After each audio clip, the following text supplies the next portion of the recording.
Ladies and gentlemen, my name is Malted Bampot and welcome to the Independent for Thursday the 13th of September. Returning subscribers, welcome back once again, and for those new to the show, hello. The Independent is a daily show where we look at the games releasing that day and boil them down into a more digestible list, because if you've ever noticed, there's an awful lot of games released every day, especially indie titles, but not all of them are good. Some very far from it, so that's where the Independent can give you a little bit of a hand. It's a busier day today, which is good because it was very much a slow start to the week, so we've got a top 10, and this is a mostly PC focused list today, including a good slew of indie titles. In fact, I think they're primarily indie titles, which is great if that's your poison, and it very much is what the Independent is mostly focused on. So without further ado, allow me to present the top 10 games releasing today.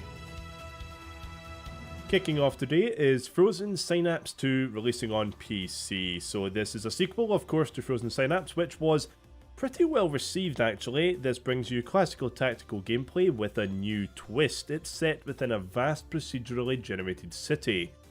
The developer describes it as open world tactics, a combination of grand strategy and simultaneous turn-based combat. In single player, Frozen Synapse 2 tasks you with defending the city of Markov Geist against an array of threats from within and without. Set up bases, deploy your forces, and then enter any building or engage a target anywhere on the map. You define your own strategy. When you're ready to take tactical control, the camera will zoom down to your units, enabling you to make your plan and test it out. Just like the first game, this features classic multiplayer modes, new units, new mechanics called the Focus Diamond, which allows you to take out tricky enemies, and also improved UI and a brand new soundtrack from Nervous Test Pilot. Next up today is BFF or Die. Like, oh my god! To be honest, the namesake for this game doesn't seem to have any relation to the game itself, which actually looks very endearing. This is a couch co-op game where players must work together to survive. Bonds will be formed and friendships will be tested in this one-of-a-kind adventure. Every part of BFF or Die has been developed with fun-filled group experiences in mind. I can think of a few of them right now. Anyway, a vision of players huddling around their PC and enjoying exciting and memorable moments that extend beyond the game itself. Well, you know what I just said? Beyond the game itself. In BFF or Die, you work together or you die together. Like these people here who don't seem to be dying, they seem to be laughing, so I'm assuming that the dying comes later on. Nevertheless, this looks like a lot of fun and a prime example of an indie title done right. Fingers crossed that the initial reviews are positive. Have you found previous theme park games lacking in the aquarium aspect? If you have, then Megaquarium, now that's actually very fun to say. This could be the game for you, so starting with just a few tanks and the most basic of livestock. Do you consider fish livestock? I usually think that's cattle, etc. But anyway, you'll grow your aquarium to a thronging metropolis filled with hundreds of guests, tens of staff, and a multitude of different aquatic life forms, each with their own unique care requirements. Megaquarium features almost 100 different marine species including fish, sharks, crustaceans, corals, jellyfish, other invertebrates, and even a turtle. You'll be spoilt for choice as you design, decorate, and populate your tanks. Next up today is Noble Armada Lost Worlds. This is a real-time strategy PC title based on the Noble Armada miniatures game.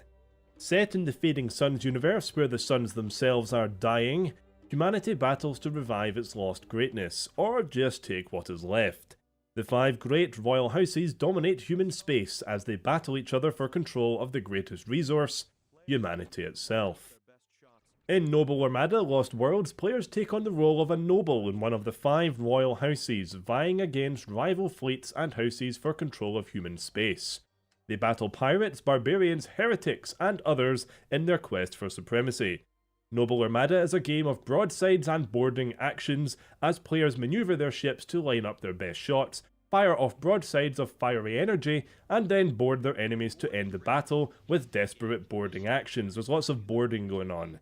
As they travel from planet to planet, making allies and building up their fleets, they also gain the experience they need to make their crews and marines truly formidable. Next up today is the Warriorlock. This is an RPG with, I think, a sense of humour, or some form of sense of humour. Put it this way, the guy is called Harry Longshaft, so I think there's something going on here, especially with the harder references, but anyway, this is described as a story-driven dramedy RPG that will take you on an escapism fantasy quest beyond the mind's eye of a young man trapped in crisis into the wilds of a dangerous and enchanted realm. Fair warning, apparently, this is no chibi giggle fantasy quest. You will likely be destroyed within minutes of passing through the Nar Wall into Maestos, the feral frontier, where man is hunted, killed and or eaten by many creatures lurking along the road. So yeah, there's definitely some sort of humour going on here. This looks like I guess an isometric RPG. We've seen plenty of things like this before, so narrative is probably something that will be a defining factor to this game's success, and whether its humour clicks with you will obviously affect your enjoyment of it. The game's features include picture book presentation with a rich text narrative and entertaining character dialogue, dynamic turn-based combat with stats-driven turn order, turn weight gauge, action point locked. Okay, this is a bit jargon-esque here, so let's move on. Essentially, you have a turn-based combat system, and the entire game is created, written, designed, and developed by one person. It's also apparently a true story, or based on one. I'm not sure what sort of true story this comes from.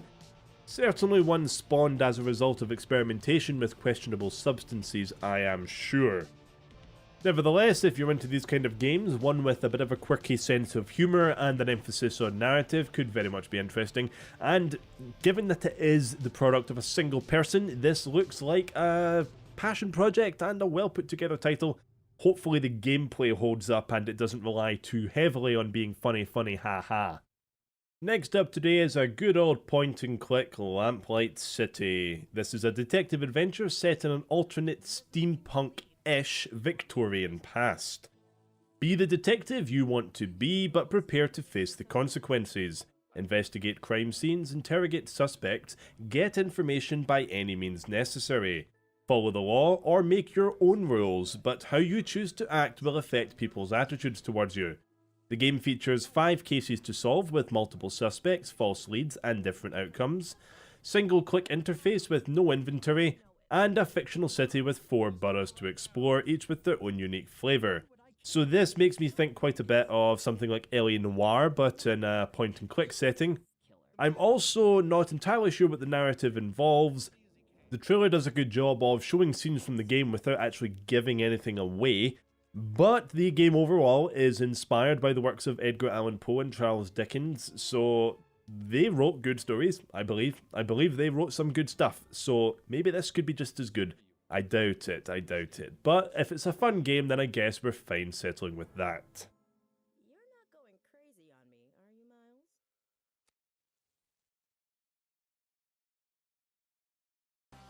Next up today is Steel Empire. Now this may ring some bells for some people, it didn't for me, but this is certainly not a new game. It's a port of a Sega Genesis / Mega Drive console game, released in 1992, and it's since featured on the Game Boy Advance and even the 3DS as soon as 2014. However, it's now coming to PC, and as you can probably see from the trailer already, it's a steampunk shoot-'em-up. It really reminds me of the Chaos Engine, actually, is what it reminds me of, which it's not the same kind of game, but certainly the graphical style gives me those sort of feelings. So this port is based on the 3DS version, so it's not a remaster or a remake of the original, but it has improved graphics and controls over the 3DS. It features 7 complex stages full of adrenaline-pumping action and boss fights, and you can do the usual sort of things like collect power-ups, and you also have a level-up system where you can level up 20 times, so a little bit of a progression system in there that you don't always get in shoot-'em-ups. Based on the fact that this game has been out for a long time already, there's obviously plenty of material out there on it, and it's generally positive. The game features full controller support, but should also play just fine with a mouse and keyboard depending on your poison. Next up today is another shoot 'em up. I thought I'd group these together for all the shmup fans. It's called Chewbrick, which is an interesting name. Entering early access, it looks quite artsy, I have to say. There seems to be quite a bit of lore going around this. This seems to be a bit of a thing these days, dressing up shoot 'em ups a little bit, which it makes sense because at this point in time, the mechanical side of shmups are fairly well defined, therefore playing a bit of dress up and making the presentation a bit more interesting isn't a bad thing, provided the good gameplay is still there. This is an arcade shoot 'em up in which you need to kill and evade spherical shaped orbs. So it certainly looks pretty, there's no getting around that. How engrossing the gameplay is, well, it's early access, so there's plenty of scope to work on that side of things. So far, not many reports, the game was only released today of course, but you get the general gist. You see that whenever you fire upon a rock, it explodes into a smaller piece, which then continues on, so on and so forth. So we've got a bit of an asteroids thing going on here. Could be interesting, but again, it comes down to the mechanics with these games. You can make the prettiest shoot 'em up game in the world, but if it doesn't play well, if it doesn't feel right, if it's not enjoyable, and if it's too slow, then that's a thing. And this looks like it's a little bit on the slower side, which is probably not going to be to everybody's tastes, but time will tell. Today's penultimate entry is Old School Musical. This is releasing on PC and the Switch, so it's the only game today that's also out on another console. This is a rhythm game, and honestly, I'm a bit of a sucker for rhythm games, so this looks like a lot of fun. Essentially, it features 50 amazing different chiptune tracks set to, I guess, old school gaming backdrops. It features a story mode with 20 nutty levels and a multiplayer mode including up to 4 players. So Mimi is probably the word of the day here, but nevertheless, it looks fairly interesting. Could be fun. Rounding off today is a VR experience by the name of Chiaro and the Elixir of Life.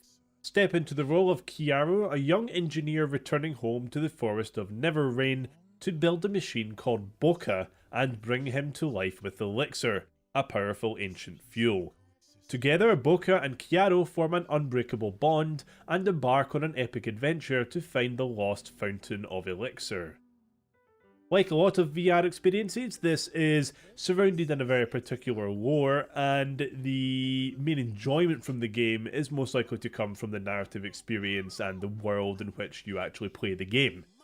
The VR features seem fairly similar to a lot of other games like this, in so much as you have 2 hands and you interact with the world through various different mechanisms, but there doesn't seem to be anything massively new going on here from a gameplay standpoint, but that doesn't mean that these experiences aren't interesting and engrossing when done properly. I think that there's a lot of VR games like this that are in a very good position to introduce people to very imaginative and well-realised worlds, which very much seems like what they're trying to accomplish here. So expect puzzles to solve, expect an itinerary of interesting characters, a very imaginative and colourful world, and also a sweeping orchestral soundtrack. Alright folks, my name is Malted Bampot, and this has been the Independent for Thursday the 13th of September. Thankfully, it was a bit of a busy day today because it's been a slow start to the week. 2 top 4s so far, but we got a top 10 in there. I think a lot of people were just keeping cards close to their chest until the end of the week this time round. So, as always, it's been a pleasure having you. If you enjoyed this video, please give it a like, and if you want to see more like it, then please subscribe to the channel. Once again, folks, I've been Malted Bampot, that's Malted with an M and Bampot with a B. Thanks very much for listening, and I'll see you again tomorrow.